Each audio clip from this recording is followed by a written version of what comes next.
Hello बच्चों, आज पृथ्वी और हमारा जीवन पुस्तक से पाठ 2 पृथ्वी और चंद्रमा पढ़ेंगे।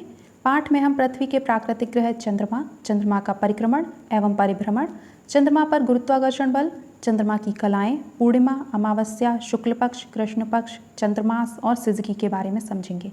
तो चलिए शुरू करते हैं। रात के समय आकाश में दिखाई देने वाले आकाशीय पिंडों में चंद्रमा प्रमुख है। यह सबसे बड़ा और चमकीला दिखाई देता है। हम देखते हैं कि चंद्रमा का आकार बदलता रहता है। पूरा चंद्रमा होने पर इस पर दिखने वाली धब्बे जैसी आकृति हमेशा एक सी बनी रहती है। ऐसा क्यों होता है? आप यहाँ देख सकते हैं कि चंद्रमा पर धब्बे हैं। ये धब्बे क्यों हैं? चंद्रमा की सतह ऊबड़ खाबड़ है, इसलिए हमें चंद्रमा पर धब्बे दिखाई देते हैं। चंद्रमा हमारी पृथ्वी का एकमात्र प्राकृतिक उपग्रह है। जिस प्रकार पृथ्वी अपनी धुरी पर घूमते हुए सूर्य की परिक्रमा करती है, उसी प्रकार चंद्रमा भी अपनी धुरी पर घूमते हुए पृथ्वी की परिक्रमा करता है। इसके साथ साथ चंद्रमा सूर्य की भी परिक्रमा करता रहता है। यहाँ देखिए बच्चों, पृथ्वी अपने तारे सूर्य की परिक्रमा कर रही है और चंद्रमा अपने ग्रह पृथ्वी की परिक्रमा कर रहा है, और साथ ही साथ चंद्रमा सूर्य की भी परिक्रमा कर रहा है। रात के आकाश में सबसे तेज चमकने वाले चंद्रमा का अपना कोई प्रकाश नहीं होता है। बच्चों, चंद्रमा का कोई प्रकाश नहीं होता है। जब सूर्य की रोशनी चंद्रमा पर पड़ती है तो चंद्रमा इस प्रकाश को पृथ्वी पर परावर्तित कर देता है। बच्चों, परावर्तन का मतलब है किसी एक चीज़ से टकराकर प्रकाश का इधर उधर बिखरना। बच्चों, चंद्रमा का प्रकाश पृथ्वी पर 1 मिनट 25 सेकंड में पहुंचता है। इस प्रकाश को चांदनी या मूनलाइट कहते हैं। चंद्रमा पृथ्वी से लगभग 3,84,000 किलोमीटर की दूरी पर है। इसका व्यास पृथ्वी के व्यास का 1/4 है। बच्चों, पृथ्वी का व्यास 12,756 किलोमीटर है, तो चंद्रमा का व्यास इसका 1/4 है। पृथ्वी के अधिक निकट होने के कारण रात के आकाश में यह सबसे बड़ा और चमकीला दिखाई देता है। चंद्रमा पर गुरुत्वाकर्षण बल पृथ्वी की तुलना में 6वां भाग है। बच्चों, चंद्रमा पर गुरुत्वाकर्षण बल बहुत कम है। पृथ्वी का गुरुत्वाकर्षण बल 9.8 मीटर प्रति सेकंड स्क्वायर है और चंद्रमा का गुरुत्वाकर्षण बल 1.62 मीटर प्रति सेकंड स्क्वायर है। यह पृथ्वी के गुरुत्वाकर्षण बल का 6वां भाग है। आइए समझें। बच्चों, आप पृथ्वी पर जिस जगह खड़े हैं वहाँ एक छलांग लगाइए। जितना ऊंचाई तक आप कूदे हैं, यदि इसी तरह से चंद्रमा पर आप छलांग लगाएंगे तो ऊंचाई से 6 गुनी ऊंचाई तक आप छलांग लगा पाएंगे। अब देखते हैं चंद्रमा की गतियाँ। चंद्रमा अपने अक्ष पर घूमते हुए 27 दिन 7 घंटे और 43 मिनट में पृथ्वी का एक चक्कर पूरा करता है, परंतु इस अवधि में पृथ्वी भी सूर्य की परिक्रमा करते हुए अपने कक्षा में आगे बढ़ती है। इसलिए पृथ्वी पर किसी स्थान के ऊपर से पूरी पृथ्वी की परिक्रमा करके उसी स्थान के ऊपर आने में चंद्रमा को 29 दिन 12 घंटे और 44 मिनट लगते हैं। इतने ही समय में चंद्रमा अपने अक्ष पर एक चक्कर परिभ्रमण पूरा करता है। इसी कारण हमें सदैव चंद्रमा का एक ही भाग दिखाई देता है। इसे आप बोतल की सहायता से समझ सकते हैं। एक लेबल लगी बोतल को बॉल के इर्द गिर्द गोलाई में इस तरह घुमाएं कि लेबल बॉल की तरफ ही रहे। तो ऐसा करने के लिए आपको बोतल को लगातार घुमाना पड़ेगा। बोतल का इस प्रकार एक बार घूमना चंद्रमा द्वारा पृथ्वी की परिक्रमा के समय एक बार अपने अक्ष पर घूमने के समान ही है। अब देखिए चंद्रमा की कलाएं, फेजेस ऑफ मून। आपको प्रतिदिन चंद्रमा के अलग अलग आकार और रूप दिखाई देते हैं। यह एक हंसिया जैसी आकृति से शुरू होकर हर रात बड़ा होते होते थाली जैसा गोल हो जाता है। इसके बाद यह घटना शुरू करता है और घटते घटते बिल्कुल छिप जाता है। इसके बाद यह फिर से बढ़ना शुरू करता है और यह क्रम चलता रहता है। जिस रात चंद्रमा थाली जैसा गोल दिखाई देता है उस रात को पूर्णिमा, फुल मून कहते हैं। जिस रात को चंद्रमा बिल्कुल नहीं दिखाई देता उस रात को अमावस्या, न्यू मून कहते हैं। एक महीने में एक बार पूर्णिमा और एक बार अमावस्या होती है। चंद्रमा के आकार में प्रतिदिन आने वाले इस बदलाव को हम चंद्रमा की कलाएं कहते हैं। यहाँ देखिए बच्चों, चित्र में सूर्य की किरणें पृथ्वी और चंद्रमा पर पड़ रही हैं। जब चंद्रमा पृथ्वी की परिक्रमा करेगा तो चंद्रमा का आकार बदलता है। यहाँ देखिए बच्चों, अमावस्या है। क्योंकि सूर्य की रोशनी चंद्रमा के जिस भाग पर नहीं पड़ रही है वहाँ अंधेरा होगा, इसलिए हमें पृथ्वी पर क्या दिखेगा? हमें पृथ्वी पर अंधेरी रात दिखेगी। तो इसी अंधेरी रात को हम अमावस्या कहते हैं। अब देखिए चंद्रमा की स्थिति बदलेगी। जब चंद्रमा यहाँ होगा तो चंद्रमा हमें पृथ्वी से इस तरह से दिखेगा। चंद्रमा की स्थिति यहाँ होने पर हमें चंद्रमा इस तरह दिखेगा। अब चंद्रमा अमावस्या से पूर्णिमा तक बढ़ेगा। अमावस्या से पूर्णिमा तक के पखवाड़े को शुक्ल पक्ष कहते हैं। अब यहाँ चंद्रमा पर सूर्य का प्रकाश पड़ेगा तो पृथ्वी पर चंद्रमा गोल थाली जैसा पूरा दिखाई देगा। अब देखिए बच्चों, जिस प्रकार चंद्रमा बढ़ा था उसी प्रकार अब चंद्रमा घटना शुरू हो जाएगा। पहले पूरा थाली जैसा गोल था, अब देखिए आकार छोटा होने लगा है।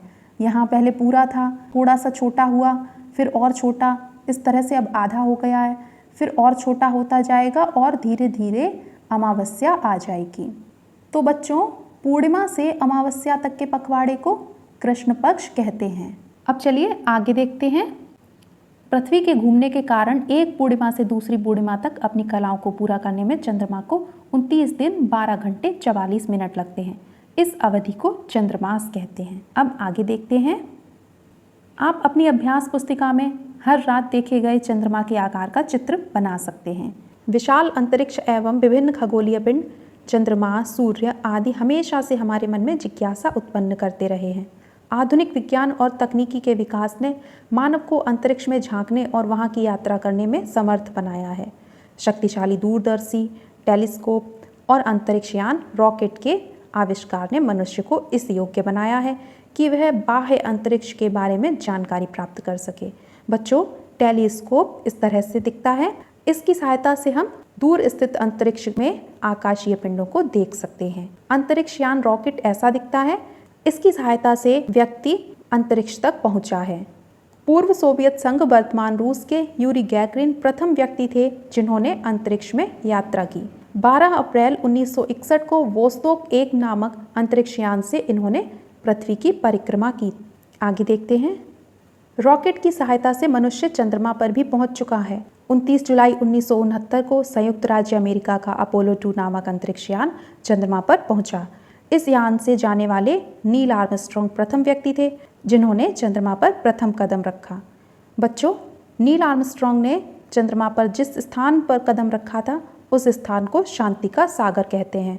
उनके अन्य सहयात्री एडविन एल्ड्रिन एवं माइकल कॉलिंस थे। अब तक की गई खोजों के अनुसार चंद्रमा पर वायुमंडल न होने के कारण वहाँ जीवन संभव नहीं है। बच्चों, चंद्रमा पर ना ही पानी है ना ही हवा है, इसलिए वहाँ जीवन संभव नहीं है। भारतीय वायुसेना के पूर्व पायलट राकेश शर्मा अंतरिक्ष में यात्रा करने वाले प्रथम भारतीय थे। उन्होंने 2 अप्रैल 1984 को सोवियत संघ के अंतरिक्ष यान सोयूज T-11 से अंतरिक्ष की यात्रा की। यहाँ देखिए बच्चों, ये राकेश शर्मा है और ये नील आर्मस्ट्रॉन्ग। अब आगे देखते हैं। सूर्य ग्रहण एवं चंद्र ग्रहण। कभी कभी आपने अपने परिवार में सुना होगा कि ग्रहण पड़ रहा है, कभी चंद्र ग्रहण तो कभी सूर्य ग्रहण। ग्रहण क्या है, यह कैसे होता है, आइए जानें। प्राचीन काल में मान्यता थी कि सूर्य ग्रहण और चंद्र ग्रहण के लिए राहु एवं केतु नामक 2 राक्षस उत्तरदायी हैं। सूर्य ग्रहण के समय राहु सूर्य को तथा चंद्र ग्रहण के समय केतु चंद्रमा को निगल लेता है, परंतु यह बात बिल्कुल सही नहीं है।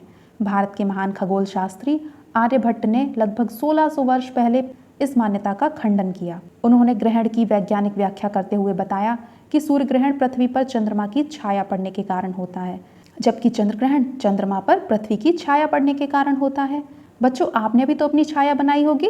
जब आप सूरज की रोशनी में घर से बाहर निकलते हैं तो आपकी छाया आपके साथ साथ चलती है, कभी दाईं ओर तो कभी बाईं ओर, कभी आपके पीछे तो कभी आपके आगे। छाया बनना, हमने अपनी, दूसरे की और अन्य वस्तुओं की परछाई छाया बनते देखा ही है बच्चों। जब हम सूर्य के प्रकाश में खड़े होते हैं तो विपरीत दिशा में पृथ्वी पर धुंधली काली सी हमारी छाया बनती है। छाया हमारी आकृति के जैसी ही होती है, हमारी गति के अनुसार उसका स्थान बदलता रहता है। सुबह, दोपहर और शाम को सूर्य की स्थिति के अनुसार छाया छोटी बड़ी होती रहती है। छाया सदैव अपारदर्शी वस्तु की ही बनती है।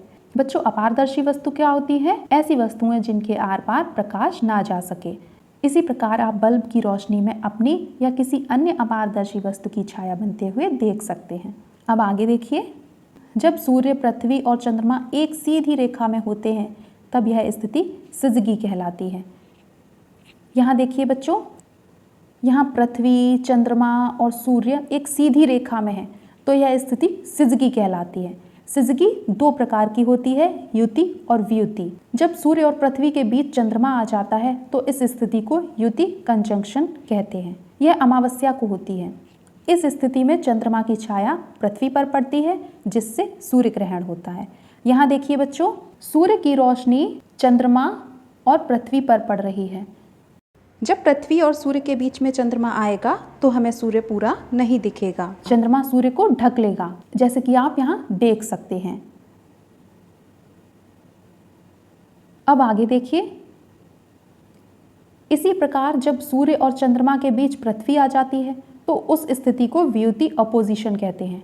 यह पूर्णिमा को होती है। इस स्थिति में पृथ्वी की छाया चंद्रमा पर पड़ती है, जिससे चंद्र ग्रहण होता है। यहाँ देखिए बच्चों, चंद्र ग्रहण की स्थिति दी गई है। यहाँ सूर्य और चंद्रमा के बीच में पृथ्वी आ गई है। सूर्य की रोशनी पृथ्वी और चंद्रमा दोनों पर पड़ रही है। पृथ्वी बीच में आ जाएगी तो चंद्रमा पर सूर्य का प्रकाश नहीं जाएगा, तो ऐसी स्थिति चंद्र ग्रहण की स्थिति कहलाएगी। अब देखिए और भी जानें। वैज्ञानिकों के अनुसार सूर्य ग्रहण के समय सूर्य से खतरनाक किरणें निकलती हैं। ये किरणें हमारी आंखों के लिए हानिकारक हैं। ये हमें अंधा भी बना सकती हैं। इसलिए सूर्य ग्रहण को नंगी आंखों से नहीं देखना चाहिए, बल्कि इसे वैज्ञानिकों द्वारा निर्धारित विशेष चश्मे से ही देखना चाहिए। मानव द्वारा भी उपग्रह बनाए गए हैं जो पृथ्वी की परिक्रमा करते हैं। इन्हें मानव निर्मित उपग्रह कहा जाता है। भारत में निर्मित आर्यभट्ट और एडुसैट मुख्य कृत्रिम उपग्रह हैं। भारत का पहला कृत्रिम उपग्रह आर्यभट्ट है और एडुसैट भारत का प्रथम शैक्षिक उपग्रह है। अब आगे देखते हैं। हमने देखा कि अमावस्या को सूर्य ग्रहण और पूर्णिमा को चंद्र ग्रहण होता है।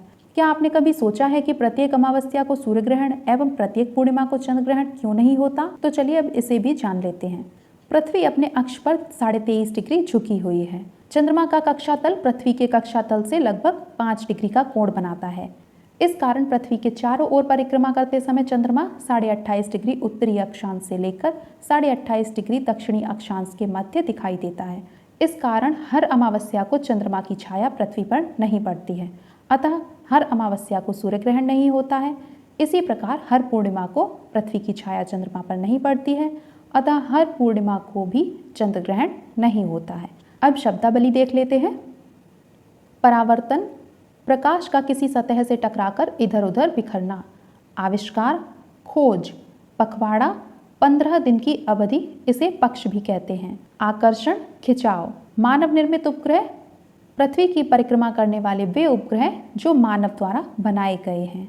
बच्चों, पाठ से संबंधित अभ्यास प्रश्न का वीडियो लिंक आपको डिस्क्रिप्शन में मिल जाएगा और आप हमारे चैनल की प्लेलिस्ट में जाकर सभी पाठों से संबंधित प्रश्न अभ्यास और प्रत्येक पाठ की व्याख्या समझ सकते हैं। अगर आप चैनल पर नए हैं तो चैनल को सब्सक्राइब कर लें और अपने दोस्तों के साथ वीडियो को ज़रूर शेयर करें।